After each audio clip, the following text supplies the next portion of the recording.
दुनिया में इस वक्त बिकिनी का जोर है। एक तरफ पठान फिल्म के गाने बेशरम रंग में दीपिका की बिकिनी पर बवाल मचा है, तो दूसरी तरफ भारत के पड़ोसी देश नेपाल की सुप्रीम कोर्ट ने 21 दिसंबर को बिकिनी किलर चार्ल्स शोभराज को जेल से छोड़ने का फरमान जारी कर दिया और वो बाहर आ गया। दरअसल वो 2003 से नेपाल की जेल में बंद था। अमेरिकी महिला कोनी जो ब्रॉन्जेस की हत्या के जुर्म में चार्ल्स शोभराज को उम्र कैद की सजा सुनाई गई थी। कोनी की हत्या चार्ल्स ने 1975 में नेपाल में की थी। शोभराज को अगस्त 2003 में काठमांडू के कसिनो से गिरफ्तार किया गया था।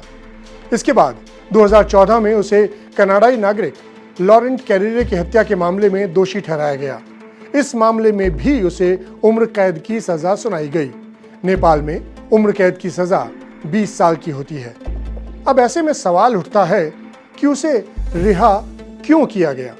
इसका जवाब है कि शोभराज ने अपनी रिहाई की मांग को लेकर याचिका दायर की थी। उसने दावा किया था कि उसे जितनी सजा मिली थी उतनी वो काट चुका है, इसीलिए उसे रिहा किया जाए। नेपाल सुप्रीम कोर्ट की 2 जजों की बेंच ने चार्ल्स शोभराज को रिहा करने का आदेश दिया। नेपाल के कानून के मुताबिक अगर कोई कैदी 75% सजा पूरी कर चुका है और उसका बर्ताव अच्छा है तो उसे रिहा किया जा सकता है। शोभराज ने अपनी याचिका में दावा किया था कि नेपाली कानून के तहत बुजुर्ग कैदियों को मिलने वाली रियायत के आधार पर उसे रिहा किया जाए। उसने दावा किया था कि 20 साल की सजा में से 17 साल उसने पहले ही काट लिए थे। अब आप दर्शकों से हमारा एक और सवाल, क्या आप जानते हैं कि चार्ल्स शोभराज को बिकिनी किलर क्यों कहते हैं?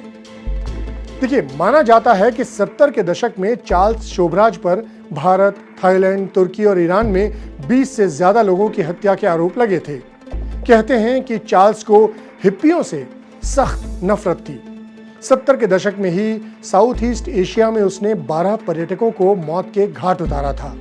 इनकी मौत पानी में डूबने, गला घोंटने, चाकू से मारने या जिंदा जलाने की वजह से हुई थी।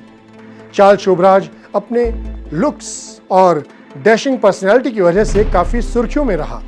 भेष बदलने में माहिर शोभराज अक्सर पर्यटकों और महिलाओं को निशाना बनाता था। वो इन पर्यटकों से दोस्ती करता था, उन्हें ड्रग्स देता था और हत्या करके उनका सामान लूट लेता था। एक बार 2 महिलाओं की लाश मिली थी और उन्होंने सिर्फ बिकिनी पहनी थी, इसीलिए चार्ल्स शोभराज को बिकिनी किलर भी कहा जाता है। वैसे उसका एक और नाम फेमस है, द सरपेंट। चार्ल्स शोभराज को 1976 में दिल्ली में भी गिरफ्तार किया गया था। उसे दिल्ली की तिहाड़ जेल में रखा गया था। 1986 में शोभराज तिहाड़ जेल से भाग गया था, जो उस वक्त बहुत बड़ी खबर बनी थी।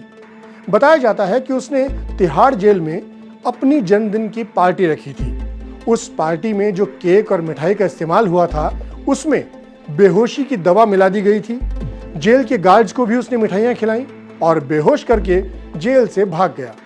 हालांकि 22 दिन बाद ही उसे गोवा के कसिनो से फिर गिरफ्तार कर लिया गया था।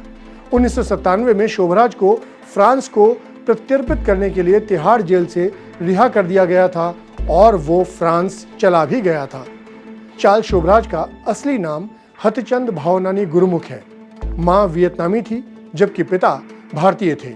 उसके जन्म के वक्त वियतनाम पर फ्रांस का कब्जा था, इसीलिए शोभराज के पास फ्रांस की नागरिकता है।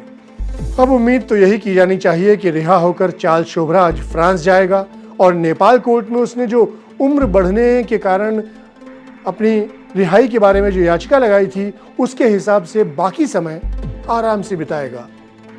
लेकिन उसके शातिर दिमाग का भी कोई भरोसा नहीं कि वो आगे क्या करेगा।